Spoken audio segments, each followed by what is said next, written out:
Persidangan antara Nikita Mirzani dan Reza Gladys kembali menjadi sorotan publik. Kali ini bukan hanya karena ketegangan di ruang sidang, tapi juga karena adanya ketidakkonsistenan mencolok antara dakwaan jaksa dan kesaksian dari Reza Gladys sendiri.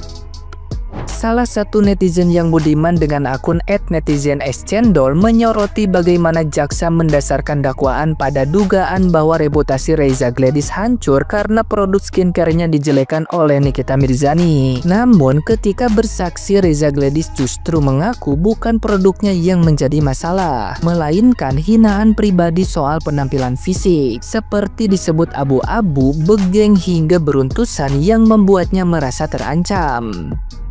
Ketidaksesuaian ini memunculkan pertanyaan serius. Jika korban sendiri membantah dasar dakwaan, apakah fondasi hukum untuk pasal pemerasan dan pengancaman masih kokoh?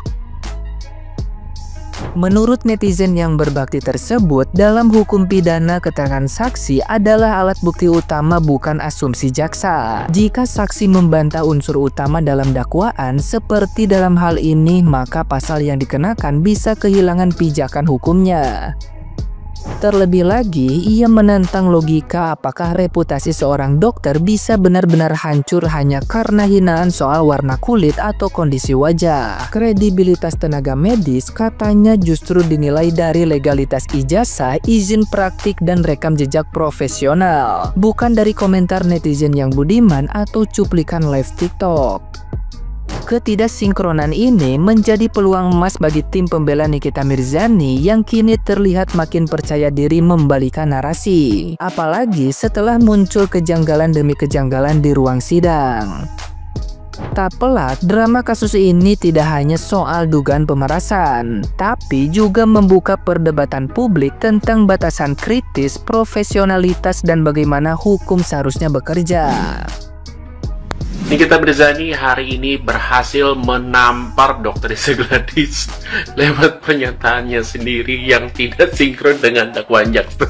Buat lo pada yang kemarin jadi penganut sektenisme hukum, percaya mutlak terhadap isi dakwaan jaksa tanpa berpikir dua kali, kayaknya kalian harus mulai mempertanyakan semuanya deh. Nah, dalam dakwaan jaksa kemarin kan dikatakan bahwa kredibilitas Reza Gladys sebagai dokter akan hancur karena produk skincare-nya dijelek-jelekan oleh Nikita Mirzani. Tapi saat sidang berlangsung, justru Reza Gladys sendiri yang membantah dakwaan tersebut. Dengar kan curhatannya Dr. Reza Gladys?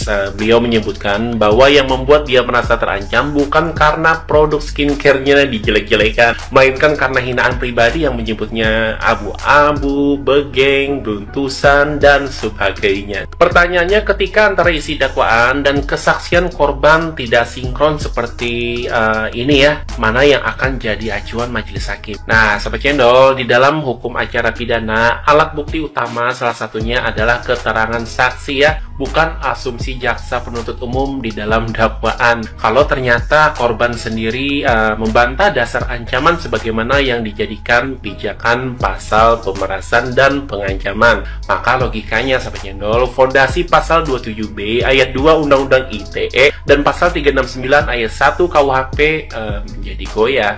Kenapa ya? Karena unsur ancaman untuk memperoleh sesuatu secara melawan hukum jadi kabur. Tidak lagi menyasar barang atau kehormatan, tapi jadi urusan sentimen pribadi. Pertanyaan selanjutnya, apakah kredibilitas seorang dokter bisa hancur karena disebut abu-abu, begeng, atau beruntusan? Come on, mari realistis. Kredibilitas dokter itu diukur dari legalitas ijazahnya, izin praktik seperti STR atau SIP, atau kompetensi ilmiah dan rekam jejak pelayanan medis. Menurut saya tuh ya, bukan dari warna kulit atau komentar dari orang soal tampak. Jika kritik terhadap penampilan bisa menjatuhkan kredibilitas seorang dokter, maka semua influencer yang pernah pakai filter di TikTok bisa kena pasal serupa. Nah, Sobat Cendol, ketidaksinkronan antara dakwaan jaksa dan keterangan korban itu bisa menjadi celah ya, celah pembelaan yang sangat kuat. Dan jika unsur pemerasan tidak terpenuhi karena tidak ada ancaman terhadap hak hukum yang jelas, maka pasal bisa gugur demi hukum. Itu dulu part 1 dari netizen @cendol. Nah, Sobat Cendol, di part 2 kita akan bahas siapa yang diduga pelaku penyadapan rekaman ya, yang selama ini menjadi misteri terhadap percakapan antara Dr. Reza Gladys dan Mail. Temuan ini bisa mengubah arah kasus loh. Nah, gimana nih menurut netizen yang terhormat? Silahkan berkomentar ya. Siapa yang udah nonton persidangan abu-abu? Gue udah nonton, dan menurut gue ini lucu banget karena dia ngomong kayak anak kecil ngambek gitu ya. Saya dibilang abu-abu, terus habis itu waktu ditanya maksudnya gimana abu-abu gitu, terus dia malah kayak ngambek-ngambek gitu jawabnya. Dan posisinya itu dia lagi pakai kerudung abu-abu. Jadi kayak menurut gue ini lucu banget. By the way, gue cuma pengen ngingetin aja, ketika kalian dalam persidangan, kalian itu harus fokusnya ke BAP kalian ataupun laporan kalian, bukan ke hal-hal yang di luar itu. Kalau misalnya BAP lu fokusnya itu adalah kepada pemerasannya gitu ya, lu nggak perlu sakit hati terhadap omongan-omongan orang tersebut di luar kasus pemerasan itu. Nggak usah segala lu bilang kalau misalnya lu dikatain lah sama dia atau kayak gimana, karena itu tidak ada di BAP gitu. Dan juga kayak persidangannya nanti jatuhnya malah lu yang terkesannya baper, lu yang terkesannya marah gitu terhadap hal yang di luar hukum. Apa yang dilakukan sama dokter RG ini menurut gue itu lucu banget di persidangannya. Mungkin karena dia bukan orang hukum gitu ya, dia kan dokter, tapi kayak please banget gitu loh, kuasa hukumnya harusnya ngasih tahu kayak udah jangan fokus kepada hal-hal yang dimana itu tuh nggak ada di BAP. Kurang lebih segitu aja. Gimana pendapat kalian terhadap sidang ini? Menurut gue sidang ini seru. Terus pendapat kalian kolom komentar ya. Terus gitu aja dari gue, semoga paham. Oke, love and gaul. Untuk DRG, apapun keputusan sidang nanti, kau sebagai seorang istri, ibu, pimpinan atas usaha yang kau buat, kau telah membuktikan kepada masyarakat Konoha ini, dan masyarakat Konoha ini telah menyaksikan sendiri bahwasannya kau pahlawan dan ada untuk melindungi mereka. Dan kau terlalu sangat keren untuk melawan seorang pembuli. Salah! Kata-katanya salah. Kata-katanya nggak kayak gitu. Seharusnya kata-katanya kayak gini. Teruntuk DRG, kau sebagai seorang pimpinan atas usaha yang kau buat, sebenarnya aku tahu kau salah. Aku tahu kalau kau itu menjual skincare yang tidak berbepom. Aku juga sebenarnya sadar bahwasannya kasus kau dengan Nikita Mirzani itu bukanlah pemerasan, melainkan itu kesepakatan untuk membungkam. Karena aku itu punya masalah dengan Nikita Mirzani, aku sengaja mendekati kau, menggesek-gesek kau, mengompori kau, membumbui kau. Aku tidak perlu lagi mengotori tanganku untuk membalas dendamku yang sangat kesumat kepada Nikita Mirzani. Tanganku bersih, jadi aku itu tetap bagus dan baik di mata dunia, dan kaulah yang jahat. Kalau semisalnya nanti hakim memutuskan bahwasannya kau bersalah, Nikita Mirzani bebas, aku mohon maaf, aku tidak bisa berbuat apa-apa. Aku akan kembali mencari mangsa lagi, mencari inang lagi yang bermasalah dengan Nikita Mirzani, supaya ku gesek-gesek dan dendamku ini tetap terbalaskan. Itu sebetulnya yang betul kata-katanya. Nggak usah pala kau bungkus-bungkus. Sosokan lah kau itu mendukung, mengapresiasi seakan-akan dia itu queen of the queen.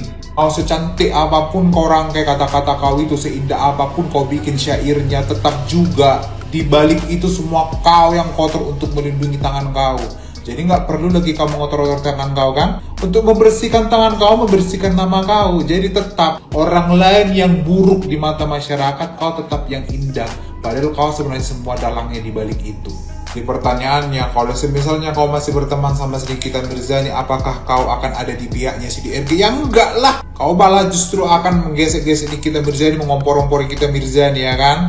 Supaya apa ya? Supaya kau dapat untung ya kan? Cuman nanti depan media, aku sebagai teman ya, sebagai kakak, aku berharap dia itu tidak punya masalah kepada orang-orang itu di depan layar. Tapi kalau di belakang layar kau kompori terus, kau bumbu-bumbui terus, karena kau ada untung di situ. Nanti kau gesek-gesek lagi kan, si kutu ini. Dari persidangan kemarin antara RG dan NM, kita udah bisa lihat, kan ditanya tuh, kok bisa dapat nomornya Mail? Kata RG mah, aku bukan minta, aku dikasih sama dokter Oki. jelly drink, ya kan? Kira-kira seperti itu, ya kan? Jadi kalian semua nggak budek kan? Denger kan? Dikasih, disuruh hubungin, bukan aku yang nyari-nyari. Gob, LOK, kalau lu nggak mau dan lu udah ngerasa ada dugaan pemerasan lemon, harusnya tuh kamu tidak melanjutkannya. Harusnya yang kamu lakukan dari awal, sejak awal adalah lapor polisi, ya kan? Katanya cerdas, katanya smart. Nah, kalau nggak lapor polisi, artinya emang kamu sengaja ingin menjebak gitu loh. Kenapa aku bilang itu sengaja? Karena kalian nunggu sampai kalian bisa menyerahkan duit, baru deh kalian niat ngelaporin. Ini dugaan dan feeling aku setelah melihat dan mendengar semua isi pernyataan Anda sebagai saksi. Jadi emang sengaja. Buktinya kan pas sebelum rekaman yang beredar, ini mah kita diperas segeblak. Ada kan rekaman yang kayak gitu tersebar. Jadi emang sengaja direkam, sengaja biar nyampe dulu duitnya, biar apa? Biar enak laporinnya. Padahal ternyata kata si Nepos, sebenarnya ini tuh si Sarno, nggak kenal Sarno. Terus statusnya Sarno. Kemarin kan ditanya sama PH-nya si NM, kenal suara ini? Iya kenal, itu Kak Nepos. Terus ditanya lagi, kenal sama Sarno? Nggak tahu. Terus video lo di Instagram nyebut nama Sarno itu apa? Amnesia lu, amnesia lu. Makanya jangan pelongo. Kalau niatnya udah dari awal tuh emang pengen ngejebak, ya udah akuin. Aku sengaja Pak ngerekam, aku sengaja Pak biar duitnya nyampe dulu ke NM, biar nanti jebakannya masuk Pak. Gitu ya. Jadi nggak usah kalian ngatur strategi biar NM tuh masuk penjerong, biar NM tuh dikenal sama masyarakat sebagai pemeras. Kita nggak pernah ngerasa NM itu kayak gitu. Paham ente? Yang kadang emang. Terus ada lagi tuh rekaman yang beredar. Hei Sarna, emang ada yang mau ngejebak, ngubungin lo duluan. Terus lo emang ada yang mau meras. Lu yang nyari, dasar pelangak amnesia. Ada lupa ya. Makanya ya RG dicek dulu amnesianya.